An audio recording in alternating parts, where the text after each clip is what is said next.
Today, we're going to talk about solar deployments in the US, in China, and around the world. You don't remember what a gigawatt is? That's what they used in Back to the Future when Doc was powering his DeLorean into the future. The 1.21 gigawatts of electricity. 1.21 gigawatts! He wanted 1.21 gigawatts, I think, didn't he say? So it's powers 750,000 homes. So it's a lot of power. Fusion, man, that's where the power is in the future.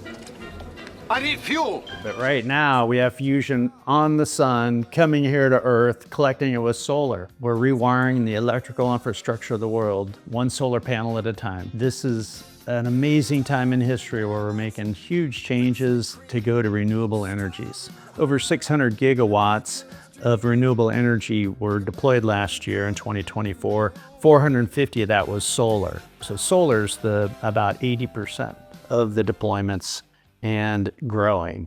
We're talking about the sun. A gigawatt of power is 1 billion watts. Now that's like 10 million 100-watt light bulbs. Of course, that doesn't make any sense anymore. Everyone's using LED, so it's a shit ton of power. The whole electric grid in the US is 1,200 gigawatts, but it averages about that 450 gigawatt per year. They deployed enough electricity to replace the electric grid last year.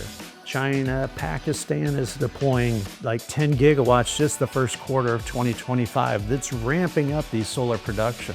So 450 gigawatts, the whole US electric grid is about 1,200 gigawatts. Our podcast today is about solar deployments around the world, especially in China, where they're deploying more than the rest of the world combined. China's invested trillions of dollars into the solar energy, and they're dominating with this cheapest power source ever. It's the sun coming right down from the sky. We have so much dispersed solar energy. Every second, the sun delivers more power than we consume globally. The big difference between China and the US is that they're investing in the future, investing in solar, while Trump and the Republicans are cutting the solar subsidies. China's got solar everywhere, especially out in the desert in the western China and Xinjiang province. They're putting so much solar, and then they're installing the grid to get that solar back to the cities that are on the East Coast. When you go to China, it just feels like the future. There's mass transit systems everywhere. Solar panels are everywhere.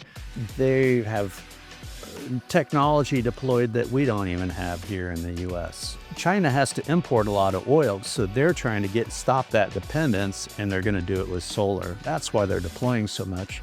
Meanwhile, we're drilling and sucking up our reserves. The oil companies are scared because the solar is a cheaper, better solution that they can't control. We need power. We're always going to need power. Let's get it from the sun. People always ask, what can you do? And of course, you can act personally and act globally. So personally, you can buy solar, you can buy an electric car, you can use public transportation, eat less meat. Of course, we need to act nationally, and that's why voting people that will benefit our future. We need to vote for people that will look into the future and do what's right.